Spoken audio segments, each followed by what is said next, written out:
Okay, finished another one. This is the M50 Ontos by Revell in 1/32 scale. I had a lot of fun building it. Did a lot to it, actually. Matter of fact, I made a list because I can never remember everything I did to the models once I'm done with them. So let's start with the front. Here I added the front fenders, mud guards or whatever you want to call them, cut out of aluminum flashing. I removed and replaced the incorrectly molded on toe points. What else did I do here? Cut down the headlights in the middle, and to make it smooth, the way the kit had a little ridge piece here, but all the photographs show this is a smooth area. I built the brush guards out of scrap PE. I added little bolt heads in all three connecting points. I built the travel lock mechanism for the that would allow the driver to just reach out his hatch and push him over in a combat situation. I removed and replaced the plastic hatch handle with a metal one. I built the brush guard over the periscope. I found photographs with the machine gunner they had a shield, so I've manufactured one for this, also out of aluminum flashing, and that's about it for the front. Moving on to the side here, the fuel can that came with it was, I think, one of the worst molded fuel cans I have ever seen in my life. I couldn't even save it. A lot of them I've been able to, tweak a little bit and get them looking good and put on. In this case, I couldn't even do that. So out of aluminum flashing, I built the fuel can mount. This was some leftover PE straps that I used for the tie-down straps. The gun barrels also have been replaced with brass tubing because they were in three sections, and when you put them all together, they weren't straight. They had way too many deficiencies to try to repair, so I just drilled out the back point, inserted the brass tubing, made the sights for the weapon system. Normally they would have a I believe it was a 50 caliber machine gun mounted in here, single shot, that wherever it would fire, it was also fired from inside. It had a cable that would fire from the inside. Wherever the round struck is where the main gun would then strike. So that's how they aimed and fired the device. Moving on to the back.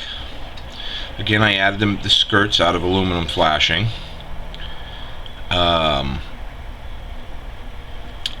I removed and replaced the handles, plastic handles on the hatches, which both work, by the way.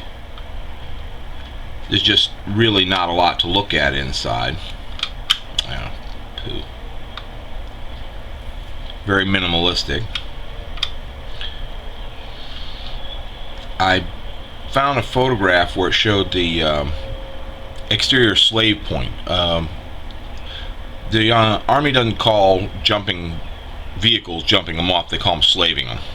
And it's a little electrical port where you'd hook up two heavy cables so you could then hook it to another vehicle to use the electric to start it off. I found pictures of the antenna mount, so I built the antenna mount and put it on, and then of course a stretch through antenna. The back of the machine gun, the handle was just one solid piece, which is the norm for this kind of molding by Revell. So I cut out the middle, filed it round, and then just smoothed off the 2 points that were left over for the handles, and painted them kind of a bakelite color, because I think that was pretty close to the actual color. Moving on to the final side here. I used a leftover grill that I had to make the heat shield from the photographs over the muffler. And this little rectangle of plastic here, if I lift the guns you might be able to see it better, was just there. And upon researching it, it was supposed to be a hatch. So I built the 2 hinges for it, added a metal handle and the little retaining bolt that would they had on it to hold it in place. I knew that when I started out this kit I was going to have to do some modifications to it. That's why I get these kits, because they're so much fun to find all the little things they left off and put them on myself. Overall it was a fun kit to build. It was really cool. I did have an issue with the decals. They themselves are nice. I mean, they laid out nice and flat, no silvering. The edge around them is real close to the numbers and such, so you didn't require any extra trimming. But they came with both Army and Marine Corps emblem or decals, and this primarily was a Marine Corps weapon system that they used in Vietnam. Very short lifetime, I think 64 to 69 is what I read in the all the documentation on it. So I left the Marine Corps, the U.S. Army emblems off the front of it and just went strictly with the Marines. But what was really cool about the decals that I really liked was it gave headlight decals and taillight decals instead of paint callouts for them, and I thought that was kind of a nice little touch. That way you get nice white round circles. And that's about it. Hope you like it. Thanks for watching.